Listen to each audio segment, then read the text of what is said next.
Le 6 juin, à 6h66, son petit déjeuner terminé, Satan se mit au boulot. Il y eut d'abord une arme de destruction massive de l'intelligence humaine. Facebook, invention diabolique dont un dénommé Mark Salzberg se fit le suppôt, et chacun sait que les voies du suppôt sont impénétrables, je n'en dirai pas plus.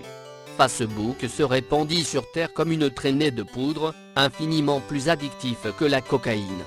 Bientôt la toile de la sinistre mygale de Babylone fut inondée de selfies, de niaiseries, de ragots, de théories complotistes et de photos de chatons comme s'il en pleuvait. Des pelletées de citations, de la sagesse à 2 balles, des blagues à 3 sous, du buzz, des bids, des j'aime, et des likes par milliards. Ce fut parmi les plus jeunes qu'il y eut le plus de victimes, les yeux rivés sur leur sans soute l'iPad 6G du bol MDRLOLWC9. Ils réagissaient au poste de leurs 12 ou 13 000 amis en 2 temps, 3 mouvements de pouce. Certains partageaient même des courts-métrages dont ils étaient les héros, tabassant sans trucage une innocente victime. Cette fois on avait touché le fond, Satan pouvait jubiler, il avait fait du bon travail. Satan avait 2 ennemis qu'il était bien décidé à terrasser, l'invention de Gutenberg, et celle, dit-on un peu abusivement, de Charlemagne. Pour la première, ces liasses de papier noirci de petits caractères, la télévision avait déjà bien entamé son travail de sape. Il ne manquait pas d'émissions racoleuses, aura des pâquerettes pour mettre en sommeil les neurones, dont l'espèce humaine était pourtant bien pourvue. L'amour est à la cambrousse, par exemple, mettait en scène de pauvres paysans désespérés en quête d'âme sœur, qui partaient faire leur marché à Paris pour ramener chez eux de malheureuses cruches, qui se battraient bec et ongles, pour devenir l'heureux élu. Dans Bienvenue à la taverne, des hôteliers restaurateurs allaient inspecter les cuvettes des chiottes de leurs confrères et n'avaient pas de mots assez durs pour démolir le travail patient de ces derniers, qui à leur tour se vengeraient en leur mettant de surdit pour la qualité des prestations, dans l'espoir de gagner un chèque d'un montant ridicule. Il y avait aussi des animateurs qui, tels des archéologues, creusaient toujours plus profond pour mettre à jour des trésors de bêtises humaines, dans le but de divertir leur fidèle public, qui avait bien le droit de se détendre un peu le soir dans les chaumières. Pour ce qui était de l'école, cette institution dont on ne saurait nier le rôle primordial pour toute société dite civilisée, les initiatives, les innovations, les réformes se succédaient, les ministres aussi et chacun rajoutait sa pierre à l'édifice, de sorte qu'il menaçait sérieusement de s'écrouler.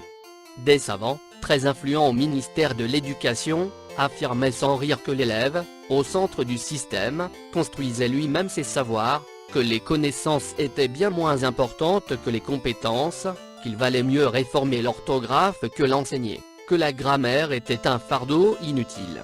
Il fut ainsi décidé d'abolir le subjonctif pour que le français soit plus facile à acquérir, selon un de ces brillants scientifiques de l'éducation, qui avait par ailleurs rebaptisé le ballon, référentiel bondissant, pour que les professeurs d'éducation physique aient eux aussi droit à leur jargon pédagogiste, et ne soient pas jaloux de leurs collègues. Les théories des savants portaient leurs fruits, les résultats étaient incontestables. Année après année, le classement PISA confirmait que par rapport aux autres pays civilisés, les élèves français étaient des quiches.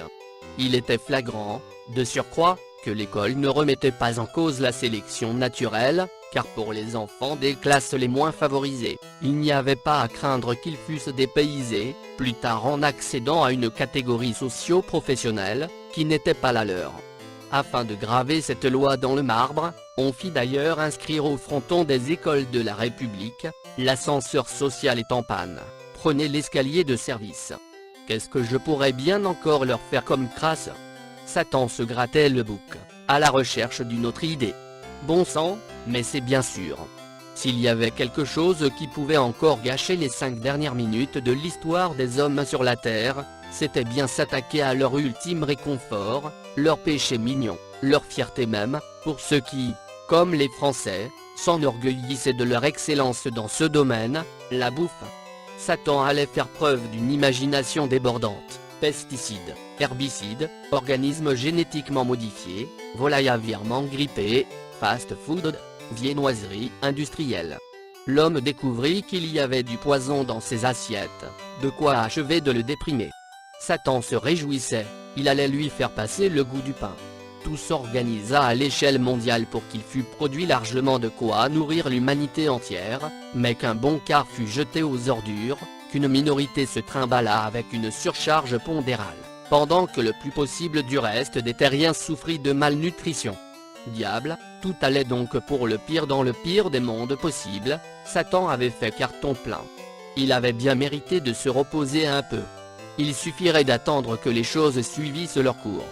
Pour cela il pouvait faire confiance aux hommes, lorsqu'ils se rendraient compte qu'ils avaient sabordé leur planète, il serait bien trop tard. Bien fait pour eux. Et surtout bien fait pour nous.